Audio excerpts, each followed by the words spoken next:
여러분 안녕하세요. 백성호의 쇳문의답에 관해서 말씀드리겠습니다.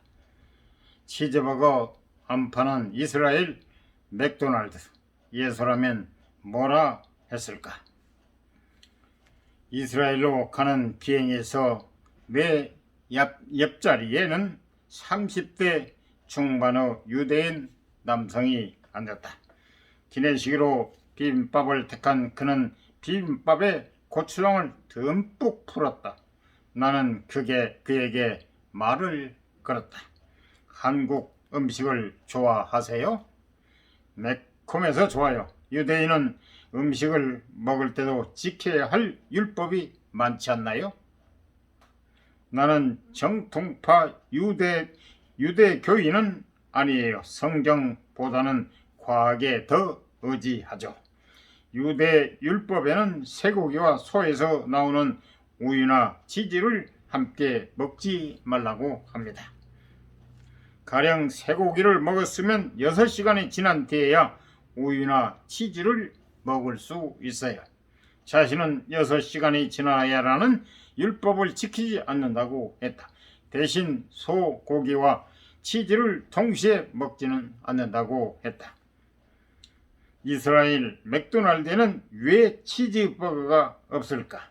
그럼 기내식으로 쇠고기와 치즈가 같이 나온다면 어떻게 하시겠어요? 쇠고기를 먼저 다 먹은 다음에 치즈를 먹어야죠. 쇠고기를 다 먹기 전에는 치즈를 먹지 않을 겁니다. 스스로 과학을 더 중시한다고 말하는 유대인이지만 그에게도 생활 속에 녹아있는 율법의 영향력은 무척 컸다. 유대 율법에는 고기와 치즈를 동시에 먹지 말라고 되어 있다. 구약 성경에 너는 염소 새끼를 그 어미의 처지로 삼지 말지니라는 구절이 수차례 등장하기 때문이다. 그러다 보니 유대인에게는 지켜야 할 율법으로 굳어있고 고기와 유제품을 함께 먹지 말라는 뜻으로 확장됐다. 그래서 이스라엘에 있는 맥도날드에서는 치즈버거를 팔지 않는다. 아예 메뉴에도 없다. 유대교인은 치즈와 고기를 함께 먹지 않기 때문이다. 그럼 왜 고기를 먹고 6시간이 지나야 치즈를 먹을 수 있을까? 왜 하필 6시간일까? 그래야 먼저 먹은 고기가 소화가 된다고 보기 때문이다. 그게 아니면 뱃속에서 고기와 치즈가 섞일 수도 있기 때문이다. 이것까지 따질 정도니 유대 율법이 엄격한 건 사실이다. 유대교는 율법의 종교다. 구약의 모세는 시나이 산에서 하느님 가로열고 하나님으로부터 십계명을 받았다. 율법은 신과의 언약이다. 유대인은 율법을 지키고 하느님을 구원을 약속한다. 모세가 자신의 아들에게 할례 가로열고 생식기의 포피를 잘라내는 일 가로닫고를 행하지 않자 구약의 하느님은 모세를 죽이려 했을 정도다. 유대인들이 율법을 목숨처럼 여기는 배경이기도 하다. 2000년 전에도 그랬다. 예수는 자신의 메시지를 전하기에 이스라엘의 많은 장벽과 싸워야 했다. 그중 하나가 유대 율법이었다. 예수가 설교를 할 때 많은 율법 학자들이 찾아와 예수를 공격했다. 우리의 율법은 이러한데 당신은 왜 그렇게 가르치느냐 하고 묻고 따졌다. 예수는 이에 대해 정면으로 반박했다. 복음서에는 그 장면이 이렇게 기록되어 있다. 내가 율법이나 예언서들을 폐지하러 온 줄로 생각하지 마라. 폐지하러 온 것이 아니라 오히려 완성하러 왔다. 가로 열고 마태복음 5장 17절 가로 닫고 너희의 의로움이 율법 학자들과 바리사이들의 의로움을 능가하지 않으면 결코 하늘나라에 들어가지 못할 것이다. 가로 열고 마태복음 5장 20절 가로 닫고 예수는 분명히 못 박았다. 자신은 폐지가 아니라 완성을 이해왔다고 말이다. 또 사람들에게 율법 학자와 바리새인들보다 의롭지 않으면 천국에 들어갈 수 없다라고 선언했다. 당시에는 굉장히 파격적인 발언이었다. 예수의 말을 뒤집어 보면 이렇다. 지금 율법 학자들과 바리새인들은 천국에 들어가지 못한다. 그들보다 의로운 이들만 하늘나라에 들어갈 수 있다. 온유하게만 들리지만 예수의 말은 유대 율법 사이를 향한 선전포고나 마찬가지였다. 그들의 방식에는 구원이 없다고 했으니 말이다. 예수는 각별한 물음을 던졌다. 당시 유대 사회에서는 묻지 않는 물음이었다. 예수는 어떻게 해야 율법을 철저히 지킬 수 있나가 아니라 왜 율법을 지키는가를 되물었다. 유대인들이 조상 대대로 내려오던 오수 단추 가로열고 율법을 끼우느라 정신이 없을 때 예수는 무엇을 위해 단추를 끼우는가라고 물은 셈이었다. 그건 유대인들이 망각하고 있던 종교의 첫 단추였다. 율법은 일종의 고속도로다. 서울에서 부산으로 가는 빠른 길이다. 예수도 율법 자체를 부정하지는 않았다. 스스로 지키고 또 그렇게 가르치는 이는 하늘나라에서 큰 사람이라고 불릴 것이다. 가로 열고 마태복음 5장 19절 가로 닫고라고 했다. 율법의 목적지는 부산이다. 부산에 도착해야 한다. 그러기에 율법을 지키며 고속도로에서 벗어나지 않도록 애쓴다. 그래서 사람들은 율법을 중시한다. 세월이 흐른다. 1년, 2년이 아니라 100년, 200년이 흐르고 1000년, 2000년이 흐른다. 그 와중에 주객이 바뀐다. 목적과 수단이 뒤바뀐다. 율법을 중시하던 사람들은 갈수록 엄격해지고 율법을 어기는 이들에게 가혹해진다.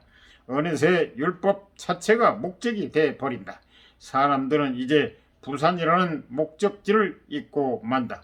내가 어디로 가고 있었는지를 잊어버린다. 고속도로 위를 달리지도 않는다. 얼마나 철저하게 율법을 지키고 있는가, 오직 그것만을 따진다. 예수 당시에도 그랬다. 유대인들은 부산을 망각했다. 종착지를 향해 나아가지도 않았다. 그들은 고속도로의 가드레일만 붙들고 있었다. 그게 율법주의였다. 예수는 그들에게 되물었다. 당신은 어디에 서 있는가? 어디로 가고자 하는가? 당신이 붙들고 있는 가드레일이 목적지인가? 아니면 부산이 목적지인가? 예수는 설교를 통해 그렇게 묻고 또 물었다. 비단 율법만 그럴까? 종교도 마찬가지다. 종교도 하나의 고속도로다. 부산에 닿기 위한 길이지 종교 자체가 목적지는 아니다. 그럼 물어야 하지 않을까? 나의 목적지는 어디인가? 나는 어디로 가고 있나? 부산인가? 아니면 고속도로 자체인가? 사람들은 종종 착각한다. 주의를 지키고 11조를 내고 교회를 섬기는 것 자체를 부산이라 여긴다. 거기가 목적지라고 생각한다. 하지만 그건 고속도로일 뿐이다. 그 길을 통해 우리는 부산으로 가야 한다. 고속도로 자체가 종점은 아니다. 2000년 전의 유대인들도 그렇게 생각하지 않았을까? 고속도로의 가드레일만 붙들고 있으면 저절로 부산으로 간다고 말이다. 율법만 지키면 천국에 간다고 말이다. 그러니 예수의 지적이 지독하게 부담스럽지 않았을까? 우리가 오라, 우리는 부산으로 가고 있어 라고 철석같이 믿는 이들에게 예수는 거기는 부산이 아니야. 너희는 도로 위에 가만히 서 있을 뿐이야 라고 지적했으니 말이다. 케빈 레이놀즈 감독의 영화 부활에서는 예수는 유대 율법 사회를 위협하는 1순위 위험인물로 나온다. 영화에서 유대의 제사장과 사제들은 빌라도 총독에게 십자가에서 숨을 거둔 예수의 죽음까지 철저히 감시해달라며 요청했다. 두려움에 떨면서 말이다. 예수의 메시지는 그만큼 그들의 세계에 위협적이었다. 그렇지 않았다면 굳이 예수를 십자가형에 처하라고 주장하지도 않았을 터이다. 당시 예수의 가르침은 박제가 되어 굳어가는 율법 종교 유대교의 심장을 찔렀다. 예수는 천국의 문을 여는 열쇠는 율법이 아니라고 했다. 대신 다른 열쇠를 내놓았다. 그 열쇠의 이름은 자기 십자가였다. 짧은 생각. 십자가는 고통을 통과해야 합니다. 고통을 통과하지 않는 십자가는 없습니다. 그게 자기 십자가일 때는 더욱 그렇습니다. 그래서 우리는 피하고 싶어 합니다.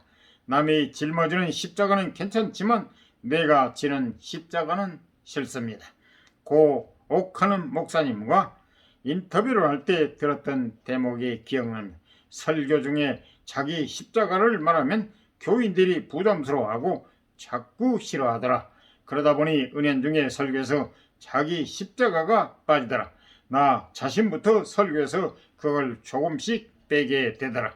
한 달이 지나고 1년이 지나고 10년이 지나면 어떻게 될까요?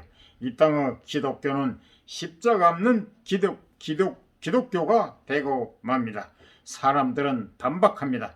기독교는 십자가의 종교다. 예수님이 우리를 대신해 모든 죄를 짊어지셨다.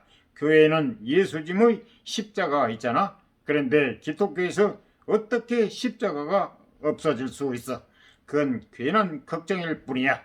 그런 일은 절대 일어날 수 없어. 정작 예수님은 달리 말했습니다.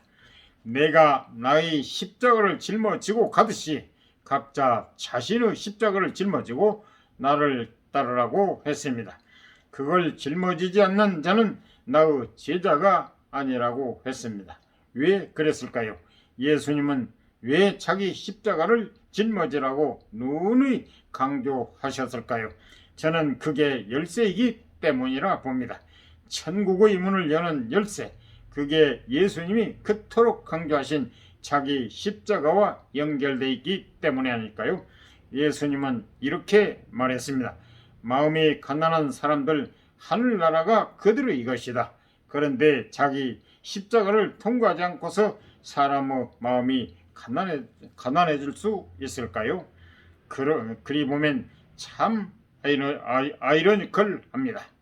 어떤 목사님은 설교에서 천국의 열쇠를 꺼내는데 우리는 너무 부담스럽다며 손을 내젓는 셈이니까요. 그래서 눈을 감고 다시 묵상해 봅니다. 우리는 예수의 십자가는 받아들이면서 왜 나의 십자가는 피하고 싶은 걸까? 그 이유가 대체 뭘까? 이상 도움이 되셨으면 구독, 좋아요, 알람 꾹 눌러주세요. 보다 유익한 정보 제공하도록 노력하겠습니다. 감사합니다.